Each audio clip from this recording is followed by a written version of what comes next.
जय झूलेलाल दोस्तों। अॼु असां ठाहींदासीं सिंधी सेसा वारा पीला चांवर, जेके असां चेटीचंड ते ठाहींदा आहियूं। उन खां सवाइ विस्पति जे ॾींहुं घणनि ई घरनि में इहे पीला चांवर ठहंदा आहिनि। कुंभ जे प्रसाद में बि असां इहे पीला चांवर ठाहींदा आहियूं। अचो त शुरू था कयूं पिया। जय झूलेलाल दोस्तों, मां मुस्कान आहूजा और तव्हांजो स्वागत आहे मुंहिंजे चैनल हुनर मुस्कान का सिंधी ते। सभिनी खां पहिरियों इन्हनि चांवरनि लाइ चणनि जी दाल जो इस्तेमालु थींदो, त मां हिते अधु कोप चणनि जी दाल खई आहे। उनखे धोई करे असां 2 कलाक पुसाए रखंदासीं। ॾिसो 2 कलाकनि खां पोइ दाल जेका आहे फुंडी वई आहे, त हिनखे असां धोई वठंदासीं पहिरियों। ऐं गॾु मां हिते खई आहिनि चांवर, 1.5 कोप चांवर खई आहिनि। इन्हनि खे बि धोई रखियो आहे मां। हाणे असां हिन मां ठाहींदासीं चांवर। त हिकु बासण खणंदासीं, सिपरी या ॿी काई जीअं हिन वांगुरु तई तव्हांखे खणणी हुजे। उन में सभिनी खां पहिरियों विझंदासीं पाणी। 1.5 कोप मां चांवर खया आहिनि, त मां हिते 4 कोप पाणी विझंदमि। हूअं चांवरनि में लॻभॻि डबल पाणी विझिबो आहे, पर हिते दाल बि आहे, इन जे करे थोरो पाणी वधीक विझी रही आहियां, 1 कोप वधीक। उन में विझंदासीं चांवर, दाल बि गॾु विझंदासीं। इहा पुसायल आहे दाल, त जल्दी ॻरी वेंदी। गॾु विझंदासीं लूणु, हैड, सभिनी जी क्वांटिटीज़ मां मैंशन कयूं आहिनि।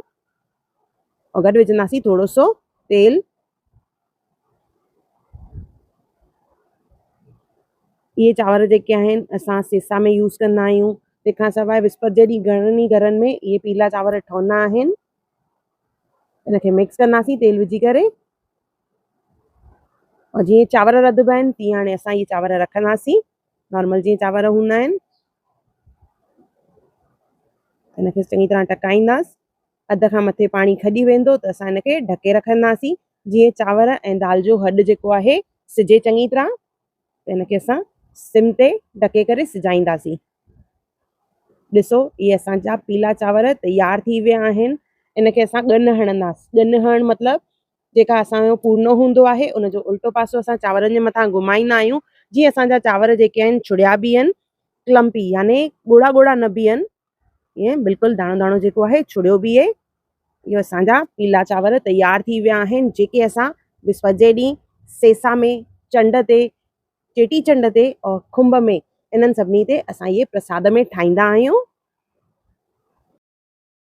अगर तव्हांखे मुंहिंजी वीडियो पसंदि आई हुजे त उनखे लाइक कजो, शेयर कजो और सब्सक्राइब कजो।